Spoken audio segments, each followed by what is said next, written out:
the government comes along and decides to give out free money.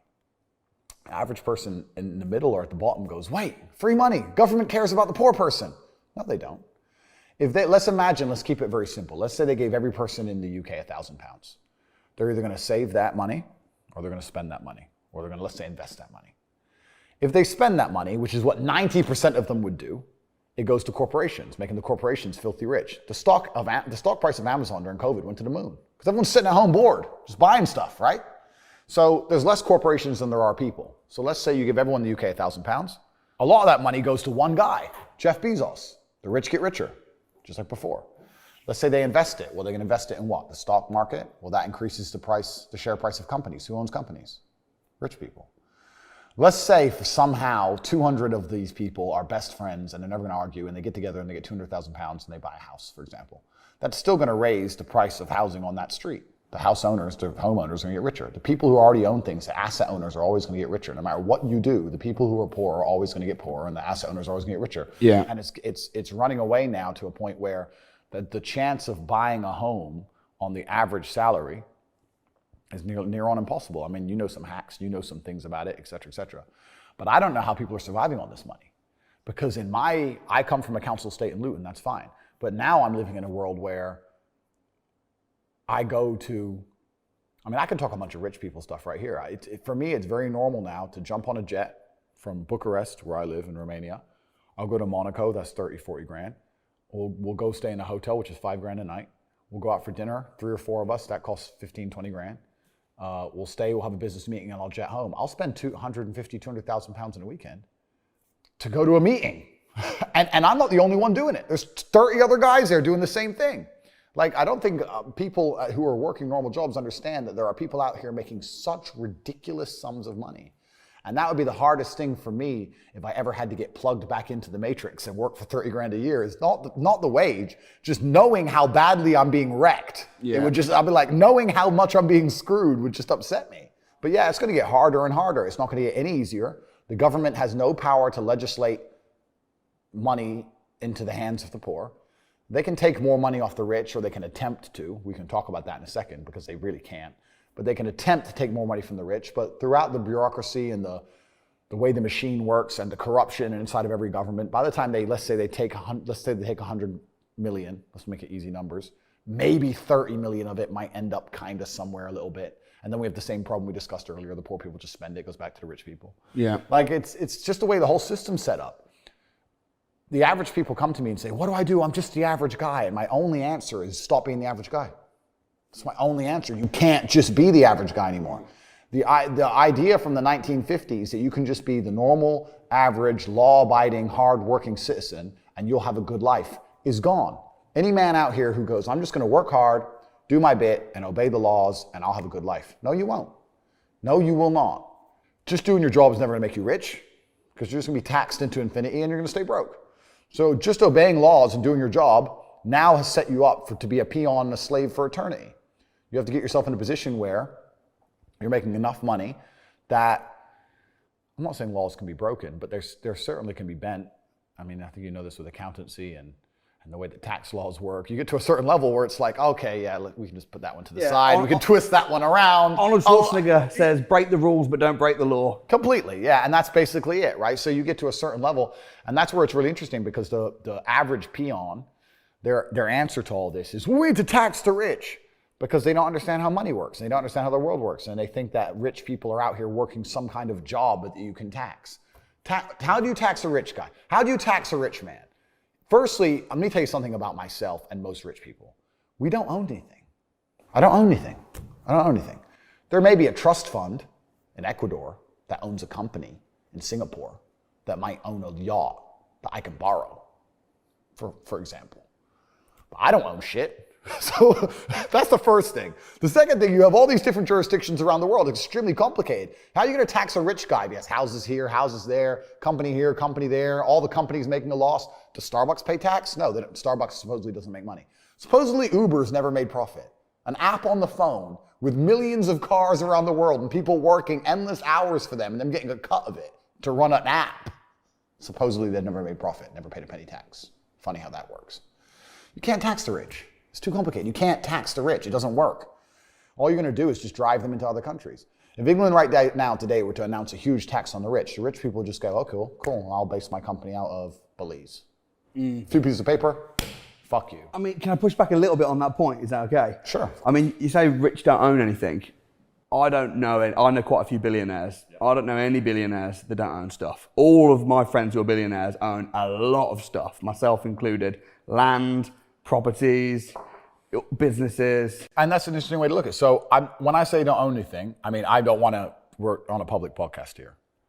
I guess it depends on your ethos towards business. The problem with owning something is that it can be taken from you. So let's look at it the American way. In America, litigation is a big problem. Everyone gets sued all the time. So you don't want to own anything because if you get sued, then you're going to have to pay that debt and you might have to sell your assets to pay that debt. Not if it's in a company though, if it's in a limited company. Correct. This is the point. So Yeah. people don't own anything themselves. Okay, so they only feel their company. It's a limited company owns it, Yeah, a trust yeah, owns it. exactly. So you understand what I'm saying? Yeah. Look at the Panama Papers. Yeah. Look at it. And then it gets really complicated. And this is what I'm saying, where the average Joe Schmo at home has no idea how this stuff works. Because let's look at Nike, for example. Nike doesn't pay any tax. Why does Nike not pay tax? Well, I'll give you a very simple version. They have two companies, one set up in Belize with a 1% tax rate, one set up in Europe. The one set up in Europe sells Nike trainers, pays all the staff, pays the stores, sells all the shoes, makes all the money, boom, boom, boom, makes millions and millions and millions in profit. The one in Belize owns the trademark. So after 100 million, 200 million, whatever it is, comes into the European company. The European company has a debt to Belize to use the trademark of all the profit. Isn't that coincidental? Yeah, right. That goes to Belize. Then Belize government comes along and goes, give us 1%. Nothing. Boom, boom, done. Tax paid. It's all a scam. It's all a lie. It's all a scam. The person who get fucked, it's always the same. It's the guy in the middle. Yeah. The guy in the middle is going to get wrecked. It makes me laugh when they talk about, we're going to increase taxes, da-da-da. When they talk about increases taxes, they're not trying to chase down the billionaire on his yacht because they can't.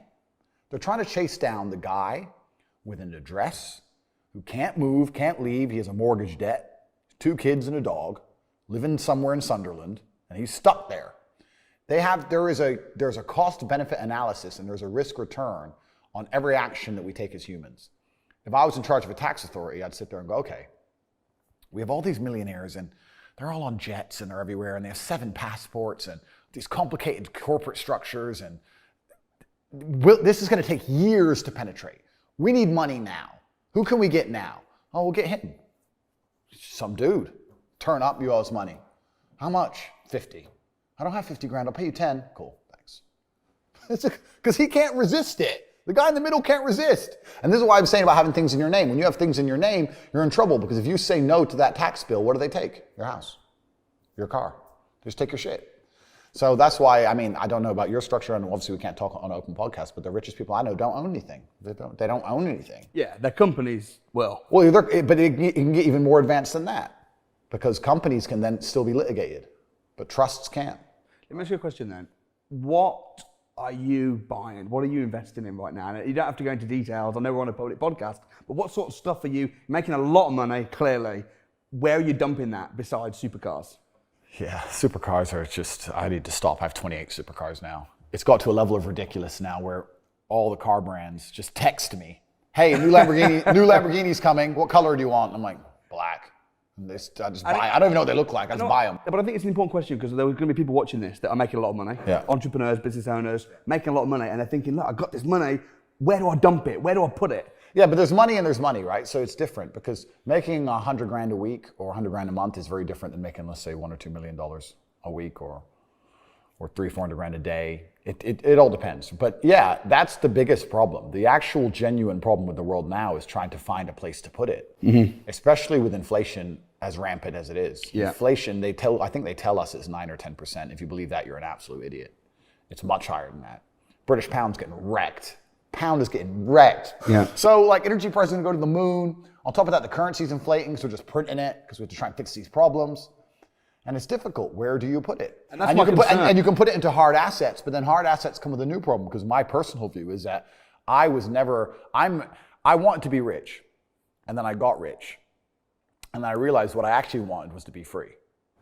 And they're different things. There's a lot of people who are rich, but they're not free. Yeah. They can't say the things I'm saying on a podcast. They can't tell a government to get fucked like I can. If I were to just buy a bunch of houses in England and continue talking like I'm talking on a long enough time scale, they're going to take them. This is the thing. You don't own houses. That's the reason I'm not a big real estate guy. People say, oh, I own my house. Oh, you own it. Let's talk about your owning that house. Go out and park somewhere. Get a parking ticket. Don't pay it. Okay, so they add more money. Don't pay it again. Give you a court date. Don't go. They send a bailiff. Don't pay him. On a long enough time scale, may take a year, may take 2, may take 3, sooner or later, they're going to come with a big enough piece of paper and a big enough bailiff, and they're going to take your fucking house. They're going to say, you owe us this money. This is your asset. Give us your asset. You don't own it if they can take it from you anytime they want. And that's what they'll do. A judge will get a new piece of paper, stamp a new piece of paper, and they'll take it. Because the governments have a monopoly on violence. And that's the true underpinning of the world. The true underpinning of the world is violence. We live in a world now, which is a society which is based on violence from the absolute ground up. Not many people look at that and understand that. And the government are the only people who are allowed to be violent. And that's why they can get away with whatever they want. But everything is violence. There's a threat of violence within everything. The reason a police officer can give you a fine and you don't tell him to piss off is because you don't want him to be violent with you. That's it. He always has that in his back pocket. They've always got violence in their back pocket. That's what the government has. So to sit and go, I trust the government, I'm going to buy this nice big house, I just think that's to a degree. Yeah, you can make money. And yeah, everything's fine as long as you follow the rules. I'm not saying it's not. But in my situation, in my worldview, it's like I don't like having someone having that kind of control over me. So to answer your question, sorry, because I'm trying to be a professional. So real estate's difficult. The currency markets are trash. Stock market's about to go down to fucking zero. It's hard. Like, it is difficult to sit there with hundreds of millions of dollars and go, what do I do with it? Where does it go? It's hard. And I found some solutions, which I can't say on the podcast, but it's difficult. I mean, I'm going to have to come back to the real estate thing in a second. Sure. Because, of course, I want to defend real estate. Absolutely. So what are you buying, bro? Just a hint. I know you can't go into detail, but like, is it Forex? Is it crypto? Is it business? Yeah, you have to diversify. You diversify, and then you look for emerging markets. Right. And truly, what I'm doing now at my stage of my life is buying power. So I thought I wanted to be rich. I didn't want to be rich. I wanted to be free. You're only free with power. And in the American political system is a perfect example of lobbyists and lobbying. Yeah. So they will lobby for things. They'll come along and say, I'll give you an example. Why are there no high-speed trains in America? America's huge and rich. High-speed trains would be fantastic for America, but the rail network is basically non-existent. The reason is because the oil companies lobby both political parties to make sure that they don't build trains, everyone drives. Long highways is good, sells a lot of gasoline. That's what they want. So once you get to a certain level of money, you realize you want political friends. So you're like, okay, I want this law, or I want this law to work this way. Or I just want someone I can call if this happens to me. And you just start giving a lot of money away, effectively. And you're trying to buy power, and that's the way it's always worked. That's what these huge corporations and companies do. Why do you think they're paying 0% tax? You think we could come for them if we really wanted to, but we won't, because the whole system is so rigged.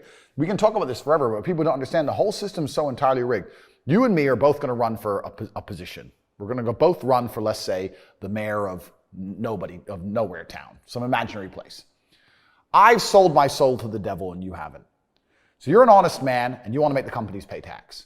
I don't give a shit, I just want power. So the companies give me money. So 1, I get a nicer campaign trail. 2, the companies also own all the media, so they lie about you, tell the world you're evil, like they just lied about me. They lie about you, tell all the horrible things they can, say I'm a good person. They fuck with your bank accounts, mess with you, lie with you in the media. You're trying to run your campaign. I'm fully funded. The media's on my side. Tour bus, posters, Who's going to win? I win. And then what do I do in return for the company who I sold my soul to? Don't worry about tax. Don't worry about it. We'll just tax that dude in Sunderland. He'll pay the tax. Don't worry about it. It's a scam. It's all a lie. Whole system's a lie, all of it from head to toe. Every single thing is a lie. And I think a lot of the reason average people don't know this or pretend they don't know this is because by pretending to be ignorant, they can sleep at night. Because if they truly understood it, they'd be like, I'm in the Matrix. I'm just being, my whole existence is a waste of time.